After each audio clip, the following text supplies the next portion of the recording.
Basically acid ही एक चीज़ ऐसी है जो हमें बॉडी को पूरा डिस्टर्ब करके एसिडिटी से लेके कैंसर जैसे डिसीज में रूट कोज एसिडिक रिएक्शन ही होता है।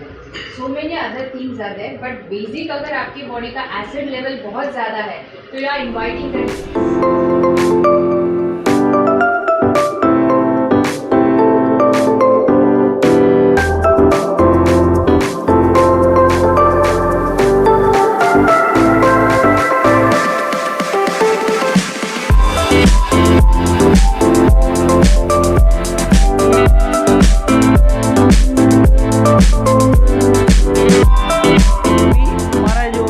सिस्टम में है कि आहार एज औषध, जो हम लोग फूड लेते हैं वही हमारा मेडिसिन है। और हम लोग जो खाते हैं अन्न एवं ओडकार, जैसे गुजराती में हम लोग बोलते हैं, वो सबको मालूम है जनरली ये दो कॉन्सेप्ट पे। फूड मेन है, अल्टीमेटली हम लोग को एनालिसिस करना है फूड में क्या लेना क्या नहीं लेना, वो धीरे धीरे आपको समझ में आएगा। अभी एसिड और अल्कली का जब भी बैलेंस अनबैलेंस हो जाता है तो प्रॉब्लम क्या क्या आता है। जनरली सिम्टम्स तो इमीडिएट अपने को मिलता ही है, मगर हम लोग उसको प्रैक्टिकली टेक्निकली अवॉइड करते हैं। जैसे कि हार्ट बर्न, मुंह में बैड टेस्ट आ जाना शुरू हो जाता है समझो। जैसे आपने बोला जो गैस और ये सब होता है, हेडेक हो जाता है, और बाद में ये सब करके पेन, अल्टीमेटली कहाँ पे भी पेन थोड़ा शुरू होता है, ऐसा देखा गया है। जब भी एसिड बढ़ जाता है बॉडी में एसिड बढ़ जाता है तो पेन एक हम लोग को वॉचडॉग करके बोलते हैं कि भाई ये कुछ इंडिकेशंस है पेन का। और ये हार्ट बर्न जो वॉटेवर दूसरा वॉमिटिंग होता है किसी लोगों को, तो हम लोग जनरली क्या करते हैं, उसको ज़्यादा ध्यान में नहीं लेते, चलो भाई ठीक है कुछ भी उसको करके। वही टाइम में हम लोग को ये बेसिक कॉन्सेप्ट समझना पड़ेगा कि जब भी नेचुरोपैथी में ये जो एसिड बढ़ता है तो उसका ये छोटे छोटे सिम्टम्स आते हैं। तो समझो ये सिम्टम्स आ गए तो हम लोग जनरली क्या करते हैं, कुछ भी अवॉइड करते हैं जो भी है। साथ में रेस्ट भी लेना ज़रूरी है। थोड़ा टाइम के बाद में या तो जैसे हम लोग बोलते हैं फास्टिंग आ जाता है उसमें, फिर फ्रूट ले लो उसका बैलेंसिंग क्लियर करने के लिए। हम लोग उसको अवॉइड कर देते हैं, भाई चलेगा आज थोड़ा है ठीक है, कुछ भी है, लाइफस्टाइल ख़राब है, तो उसको हम लोग फिर वो धीरे धीरे बढ़ता जाता है और वो अनकंट्रोलेबल होता है। जनरली आप फ्रेश फ्रूट उसके जूस फॉर्म में वेजिटेबल उसका स्मूदी बना के भी ले सकते हैं। तो जस्ट आपको थोड़ा सा सेटिस्फेक्शन लगता है खाने का, फिर चबाने से या काफ़ी टाइम कोई भी जूस पीने से इनफ नहीं लग रहा है, तो आप इस तरह से भी उसको अल्टरनेट ले सकते हैं। अभी कल हम लोग डिस्कशन कर रहे थे रात को, भाई आज क्या बताएंगे, तो मैं बोला एसिड अल्कली का थोड़ा बहुत बता दूंगा मैं, जो भी है बेसिक। तो सीधा इफेक्ट आ गया कि रात को खाना नहीं मिला। पहली बार खाना मिला, 1.5 रोटी खाया है रात को कल मैंने। सवेरे फिर मैंने सोचा कि भाई चलो, तो दोपहर में भी मैंने अभी खाया नहीं है, खाना नहीं खाया है, 2 फ्रूट लिया है।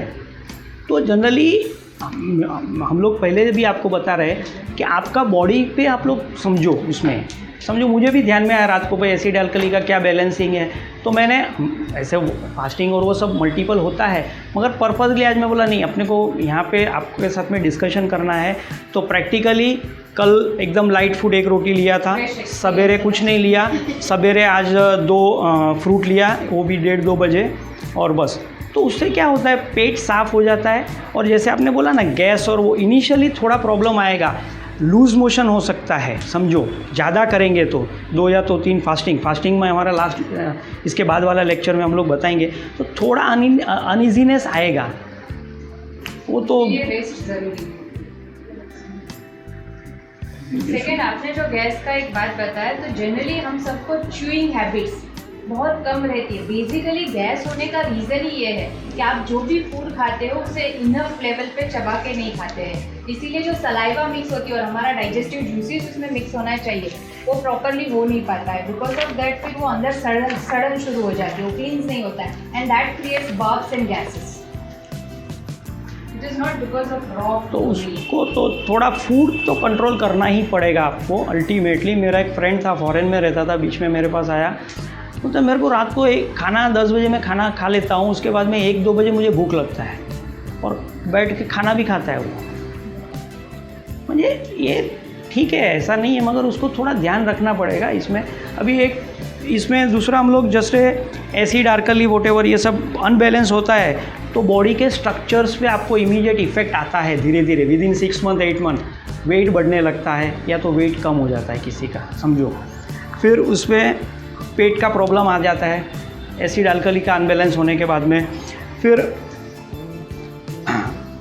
मेंटल थोड़ा साइकोलॉजिकल इफेक्ट भी आता है आदमी का, पूरा प्रॉपर उसका एसिड अल्कली नहीं रहेगा, एसिड पूरा दिन रहेगा 6-8 महीना, अल्सर है, ऐसे मल्टीपल प्रॉब्लम्स आने, हाइपरटेंशन, बीपी जो भी है, क्योंकि यहाँ पे जो जनरेट एनर्जी होता है वो प्रॉपर नहीं होगा तो उसका डाइवर्जन होगा, उसका साइड इफ़ेक्ट होगा, उसका ऊपर तो कुछ ना कुछ आने हमारे पास में, तो उसको वही अलग अलग डिसीज़ बहुत है उसमें, इतना डीप डिसीज़ है कि अलग अलग निकलते जाते हैं। इसीलिए शॉर्ट में एसिड अल्कली का बैलेंस रखो, धीरे धीरे करो, एक दिन में नहीं होगा, थोड़ा जितना हो सकता है उतना, तो उसका बेनिफिट अल्टीमेटली आएगा।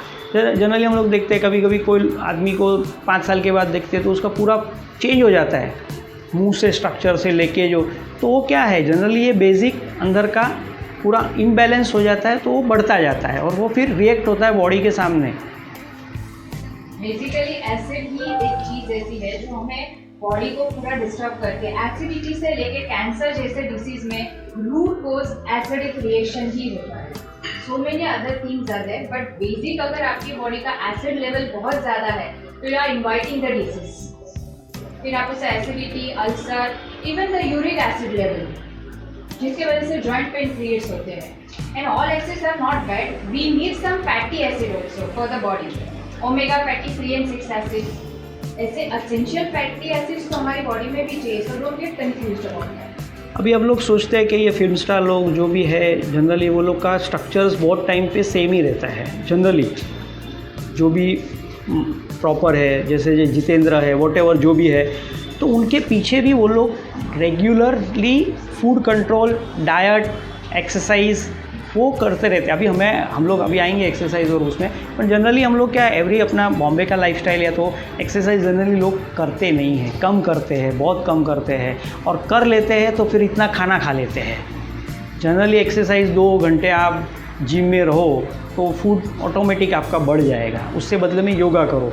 मगर जनरली क्या योगा ये सब कभी नहीं होता है रेगुलर लाइफ में, तो कम से कम फूड पे तो कंट्रोल करो, थोड़ा कम करो, थोड़ा बैलेंसिंग करो, तो ऑटोमेटिक उसमें आपका सिस्टम क्लीन हो जाएगा अल्टीमेटली आपका।